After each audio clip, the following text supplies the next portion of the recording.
Assalamualaikum warahmatullahi wabarakatuh. Saya Rahmatus Salimah dengan NIM 2502046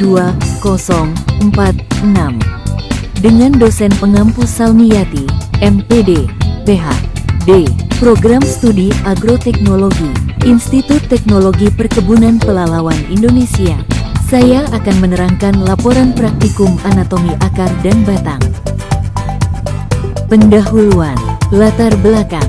Praktikum anatomi akar dan batang dilakukan untuk memahami struktur dalam organ tumbuhan yang berperan penting dalam proses pertumbuhan dan transportasi zat. Akar berfungsi menyerap air serta unsur hara dari tanah, sedangkan batang berperan menyalurkan hasil fotosintesis dan menopang bagian tumbuhan lainnya. Melalui pengamatan anatomi, seperti pada akar kacang hijau, akar kelapa sawit, batang jagung, dan batang jarak yang diberi larutan safranin, dapat diketahui perbedaan susunan jaringan antara tumbuhan monokotil dan dikotil. Pengamatan ini membantu mahasiswa mengenali struktur jaringan seperti epidermis, korteks, xilem, floem, dan kambium yang memiliki fungsi berbeda dalam setiap organ tumbuhan. Pemahaman mengenai anatomi tumbuhan penting sebagai dasar dalam bidang botani dan pertanian untuk mendukung pengelolaan tanaman secara ilmiah. Van 1990. Tujuan praktikum: mengamati anatomi akar melalui irisan melintang, epidermis, korteks, endodermis, periskill, xilem, floem. Menjelaskan perbedaan anatomi akar monokotil dan dikotil. Mempelajari anatomi batang, struktur jaringan batang monokotil dan dikotil melalui irisan melintang. Membandingkan perbedaan batang monokotil dan dikotil dalam kaitannya dengan fungsi transportasi, kekuatan, dan pertumbuhan sekunder. Alat dan bahan. Alat: mikroskop cahaya, kaca objek, kaca penutup, pipet tetes, pinset, tisu, pensil dan buku gambar, kap air, cutter. Alat dan bahan. Bahan: batang jagung, batang jarak, akar kacang hijau, akar kelapa sawit, aquades, larutan safranin, kertas label. Langkah-langkah: potong akar kacang hijau, akar kelapa sawit, batang jagung dan jarak. Buat irisan melintang setipis mungkin.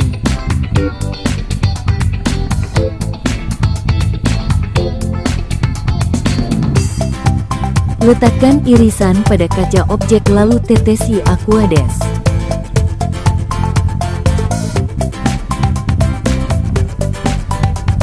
Tambahkan larutan safranin lalu diamkan kurang lebih 2 menit. Kemudian bilas dengan aquades. Kemudian tutup irisan tadi dengan kaca penutup.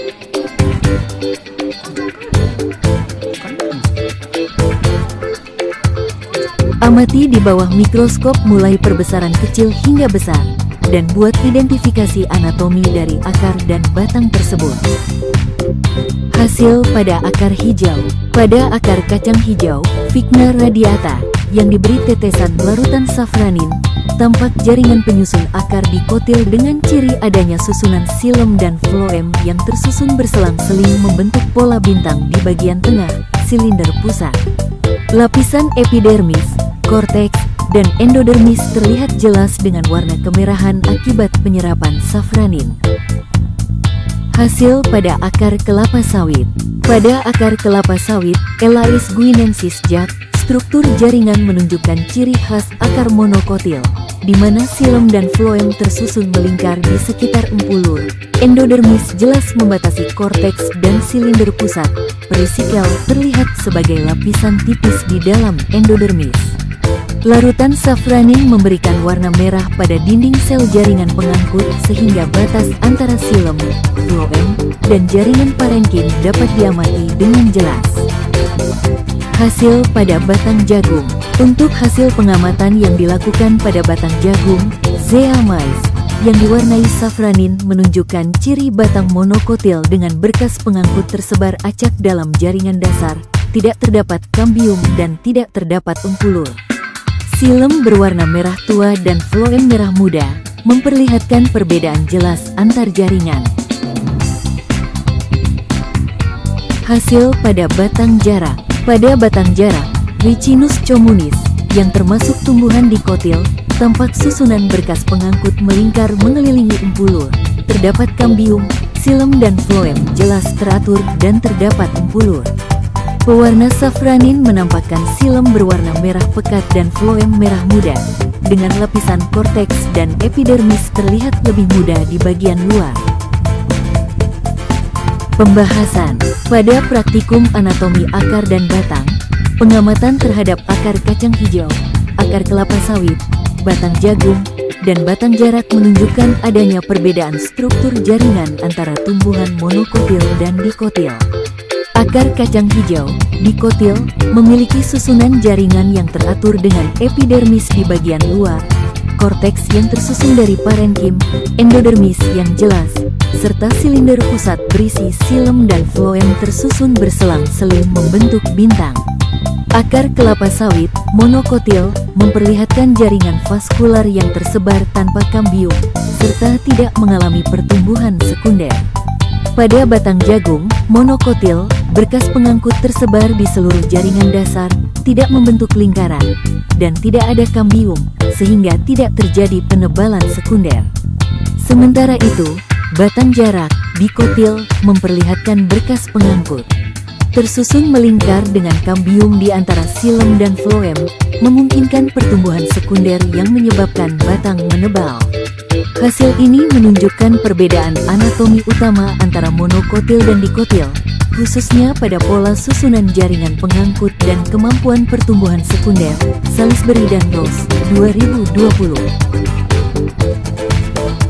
Kesimpulan. Berdasarkan hasil praktikum anatomi akar kacang hijau, akar kelapa sawit, batang jagung, dan batang jarak, dapat disimpulkan bahwa setiap spesies memiliki ciri anatomi yang berbeda sesuai golongan tumbuhannya. Akar dan batang pada tumbuhan dikotil seperti kacang hijau dan jarak memiliki berkas pengangkut tersusun melingkar dan terdapat kambium yang mendukung pertumbuhan sekunder. Sementara itu, pada tumbuhan monokotil seperti kelapa sawit dan jagung, berkas pengangkut tersebar tanpa adanya kambium, sehingga tidak terjadi penebalan sekunder. Perbedaan tersebut menunjukkan adaptasi struktur jaringan terhadap fungsi dan pertumbuhan masing-masing jenis tumbuhan.